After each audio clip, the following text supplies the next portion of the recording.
I lived in San Antonio when I was little. I remember running around the yard behind a white picket fence. There may have been burglar bars in many of the windows in the neighborhood I lived in, but at the time, that was the least of my concerns.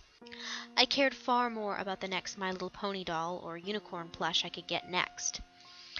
As my parents pampered and spoiled me, I still remember my favorite outfit, too. I had these little black tie-up dress shoes, white leggings, and a pink tutu, and a giant parka. Pink one. I wore it whenever I got the chance to. My parents let me wear almost anything I wanted, so long as I was covered up well enough to be decent. I was 4 or so my dad tied my shoes for me, but quite often they'd come untied. I really did get sick of running up to him and pointing to my shoes and putting on the pout face. But I remember one night, when it got pretty late, and I kept waking up out of my little twin-sized bed. I looked out the window. Out in my yard, I saw a little girl in a yellow dress jumping rope. Why was she dressed for Easter in August? Anyway, she appeared to be about 6. Her hair was very dark brown. She looked like she could have been half Hispanic. She looked happy, but I just had to stare. What was she doing in our yard? I knew my dad had closed and locked the gate. Without thinking, I went outside. The doorknob was a little hard to reach, but I had a stool for that. Stepping out in my footy pajamas, I approached the girl. Why are you up so late? She stared at me and giggled. I don't have to go to sleep. Why not? You don't have to sleep when you're like me. At the time, I had no concept of ghosts. I didn't ask any questions, so I just smiled. Well, can I be like you too? I don't think your mom and dad would be too happy. I still didn't understand, but I just nodded. What's your name? Oh, my name is Emily. At that point, I heard my parents call for me. I knew my rear end would be beaten red. I swiftly waved and ran back to the open door.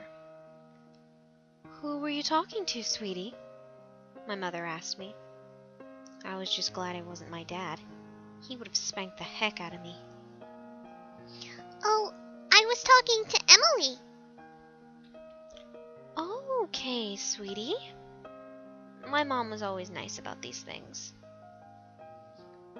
Good night, Emily. It's time for my little girl to go to bed now. When I looked out the window, I didn't see her anymore.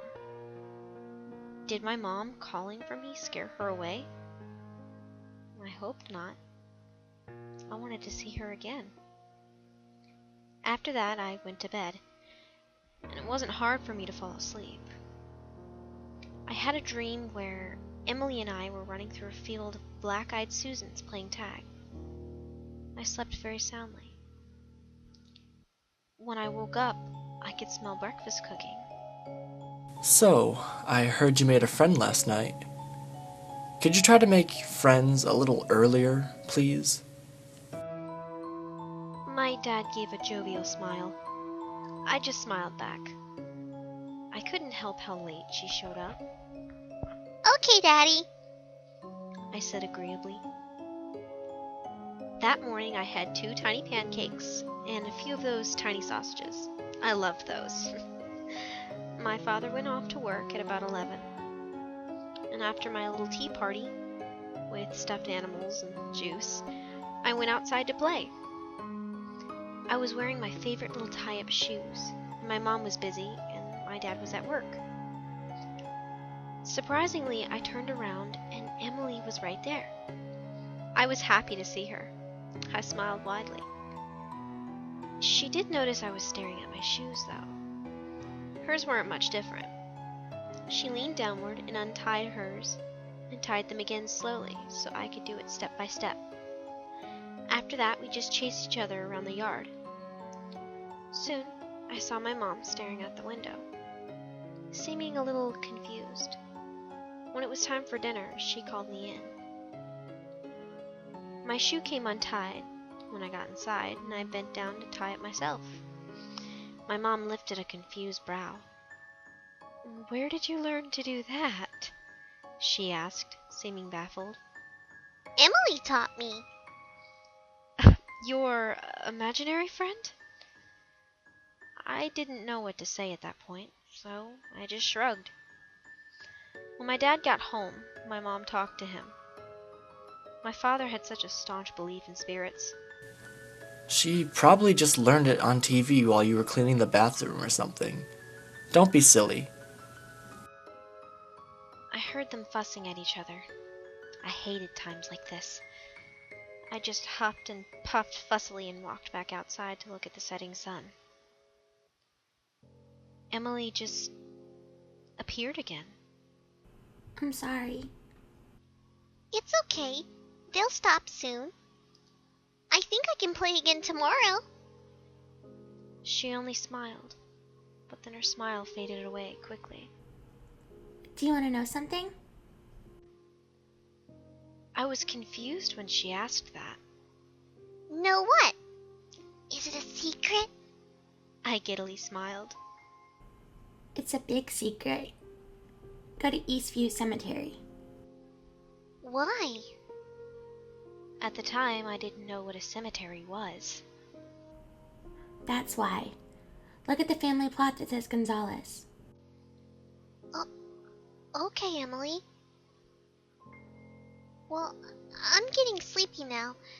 I think I'll go to bed. When I spoke, she was already gone. The next morning, I asked my dad what a cemetery was. He gave me a strange look. Well, why do you want to know that? Emily told me to go there. I'm supposed to find something. The color drained from his face. My mother was just standing by the refrigerator with one of her ever so common "I told you so" looks on her face, clearly directed at my dad. It was Sunday, so he didn't have work. I guess we can go find what she wants you to look for. I nodded. I think he was losing faith in the idea that Emily was imaginary. When we arrived there, I found a fairly new-looking family plot labeled Gonzalez. I was just looking around, and though I was young, I already could read very well. I saw an Alfonso Gonzalez, born in 1956, and a Rachel Gonzalez, born in 1967. Alfonso died in 1987, but it seemed like Rachel, who I guessed was his wife, was still alive.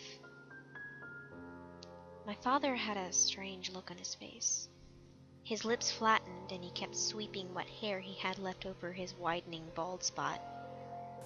I found your friend.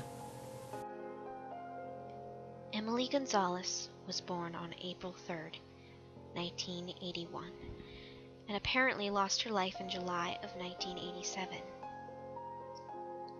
She was my first friend, and I will never forget her. Every time I tie my shoes, I remember her smiling brown eyes.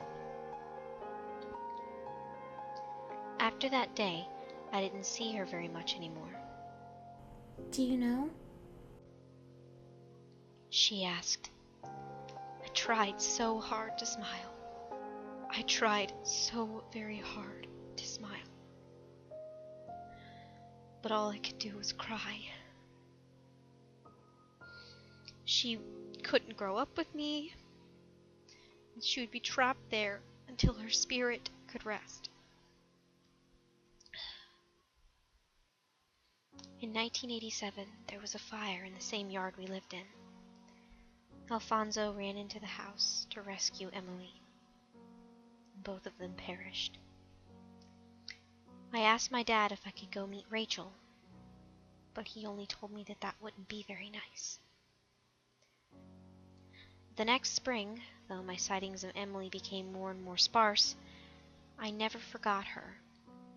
I still had dreams of what it would be like to grow up with her, what it would be like to go to school with her, and even what kind of mother she would have been. Every time I woke from those dreams, I would cry. She could never have that. Death was so mean. Around that time, my father decided it was time to move. He wanted me to go to school in a better neighborhood, as gang activity in that part of San Antonio was on the rise. Daddy? I asked, after most of our things were packed. What is it, honey? Can I go out to that big field of flowers you showed me and Mommy? He only smiled. It was a good time of year for flowers. Of course. I nodded to him and grabbed one of the pink ribbons I wanted for my hair. It was really short at the time, so I don't even know why I grabbed it. And can we do something else too? He listened.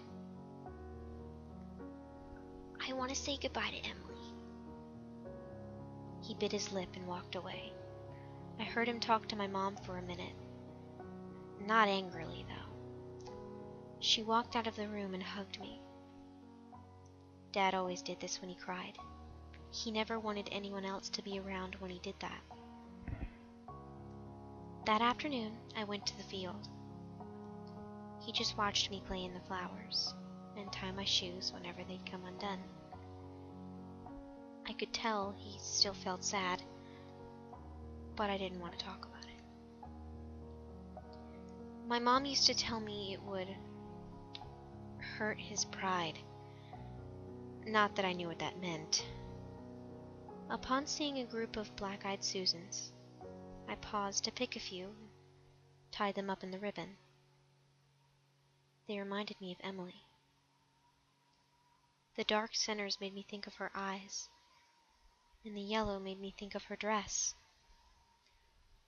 I walked up to my dad, and he nodded. We quietly went to the cemetery. He still bit his lip. I think I was growing up too fast for him. Finding Emily's grave, I set the flowers on it. This time, I cried.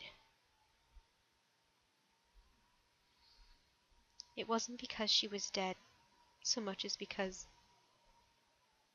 I probably wouldn't see her again. Goodbye, Emily. I'll miss you.